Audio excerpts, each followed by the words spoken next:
Well, who could have guessed that they'd be back with another DVD update? Not me, I tell ya. I made that Timekeeper video in anticipation of Kingdom's release, not Oven Break, which is kind of ironic since I only play one of those games. Alright, let's get into the sauce of things, shall we? The story opens with Timekeeper holding a meeting and declaring a mass hiring scheme, citing the reason that they've been short staffed since after the Draconic War, when they had to repair the temporal border. Naturally, everyone is shocked and immediately questions the decision. Normally, new hires are scouted out individually on some occasions, but never on this scale. She's put special emphasis on hiring for the Emergency Neutralization Division. Just as a refresher, E&D is meant to deal with out-of-control time divergences. The job is incredibly dangerous and the entry requirements are even more strict. Since Timekeeper is the director, who would really dare to go against her? I know I wouldn't. While Dark Fondue agrees to supervise the process, according to orders, Pond Campaign is skeptical to say the least. Also, everyone in the room just casually refers to Timekeeper as the director.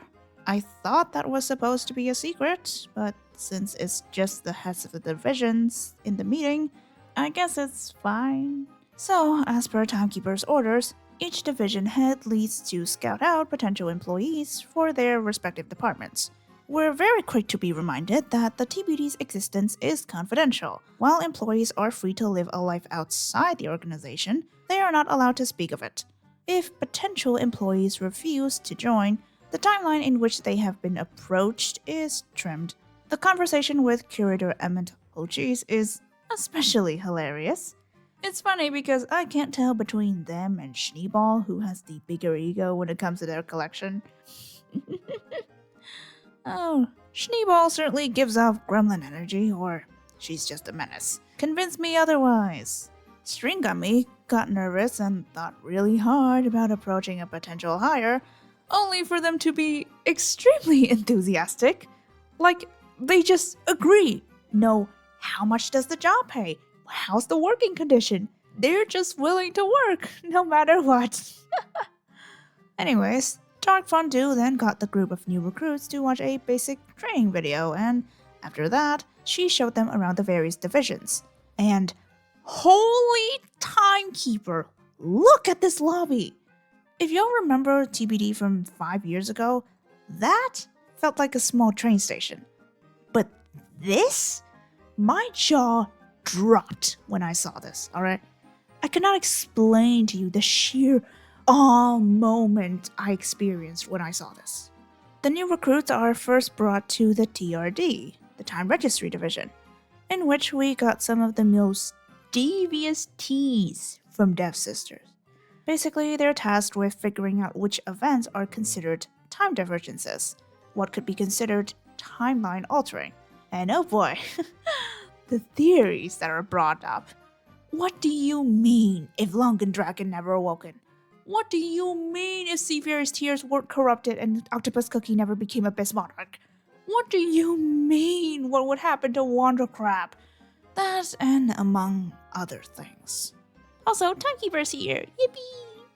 After that, they moved on to the Relic Management Division, the one division that probably only has 2 employees. I mean, the head of the division cares about almost nothing but the relics, and his one other employee is a workaholic, borderline maniacal woman.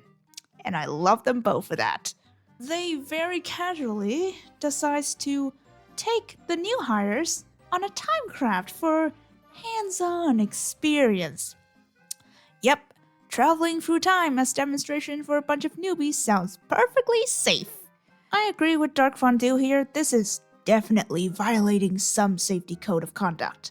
Somehow though, they were left to carry on this assessment that ended with, thankfully, no casualties. The task given was basically prop hunt. They're given a list of items classified as time relics, and they're supposed to identify and take back said relics to the division for research. These relics are supposed to lead to divergences in a timeline, if I interpreted the stories correctly. Of course, our 2 guides got a little excited getting their hands on some new shiny relics. So, Dark Fondue naturally roasted 2 and threatened to dismantle the division. I can imagine this isn't the first. But is it really fair that this division gets the least funding when the two leads are just little autistic collectors? Well, Timekeeper's the director, not me. Though I do love the passive-aggressive energy from Dark Fondue in the story. We've already got to experience a bit of it the first time we met her, but since she got a lot more screen time this update, we've gained a whole lot more. And I'm all here for it. It's real funny at times, and you could never really know what's going on behind that smile. If you asked me, she's definitely got that from Timekeeper. No doubt. Now, the interns are left waiting until their next assessment, and Marble Bread got grabbed and put on babysitting duties. Since he doesn't really get paid enough, he still showed them around anyways. Just without much enthusiasm. I feel kinda bad for him, having to do all that while dealing with incredibly confidentially dangerous questions from the new recruits. It got to a point where he's just praying for Dark Fondue to take them off his hands. While the newbies are left to wait, Dark Fondue left and talked to Pon de Campaign. He still sees absolutely no potential in any of the new hires she recommended, and is still as unmoving as a brick. Get with the times, man. At least have some faith in the younglings. Hopefully, conflict between these two will be resolved in part 2. Timekeeper's here to check up on the progress, and for the first time ever, she snaps at an actually serious problem. Whatever she's planning for, it's definitely urgent. I mean, losing her cool and demanding that the paper should have been done a day before? Yikes, just how disastrous could this be? And the other two rightfully panicked a bit. Given the urgency in Timekeeper's request, Pon de Campaign finally caved in and decided to accept cookies for assessment, reluctantly. And I'm sure we'll see more of him in part 2. Alright, let's go over that ending. A time relic from the city of Millennial Tree ending up in the Tropical Soda Islands, likely due to Dark Choco crossing the Veiled Border. I'm sorry, but what the actual heck? I know it's from a trim timeline and it's probably not going to be brought up again, but still, the implications that Dark Choco, of all people, somehow crossed the border? What? That's not even the most important thing. That last thing she said. A cookie that bloomed from a flower and nobody could have predicted what they would become?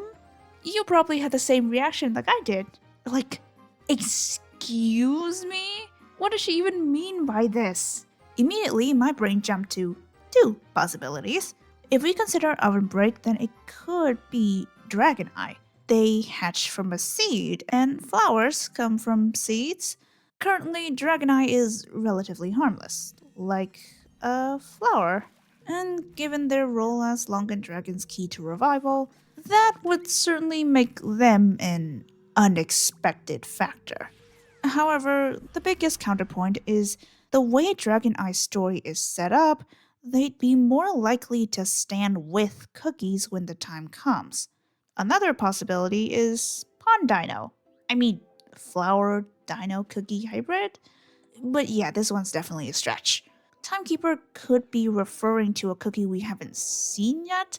If the situation that involves this cookie really is so dire though, then would there still be enough time for them to introduce to us an entirely new storyline, then make it have some sort of importance or impact to us, the players, to care? Yeah, that's unlikely. A more convincing theory is that it could be White Lily / Dark Enchantress, most likely the Cookie Run Kingdom variant. Considering what she's doing over there, Timekeeper's description matches up for the most part. And if any organization were to transcend a game's universe, it'd be the TBD. An Oven Break and Kingdom crossover. You know, I would have been more enthusiastic like 3 years ago, but oh well. It'd be interesting to see how they link up Oven Break and Kingdom through the TBD. No matter how different they try to make the two timelines, there's one thing they can't really change, and it's the TBD. No matter what, there can only be one TBD. While the organization does have its own timeline, they can't just have different TBDs for different timelines. It'd be a bit ridiculous, don't you think? But honestly, who knows what's gonna happen? I'm no writer for Cookie Run. If this TBD has to deal with that Dark Enchantress's shenanigans, then I doubt it would even touch the Oven Break timeline, since that would mean the DVD failed to do its job. But that's not something we need to worry about just yet. I think the story's been pretty good. It's pretty fun. Part 1s are always meant to be set up, so there isn't much action that we're seeing. But I will say I am very biased and I like the story a lot so far. Alright, that has been my opinion and I'd like to hear yours. Leave your thoughts in the comments. I hope you've enjoyed. Thank you so much for watching and I'll see y'all later. Bye bye!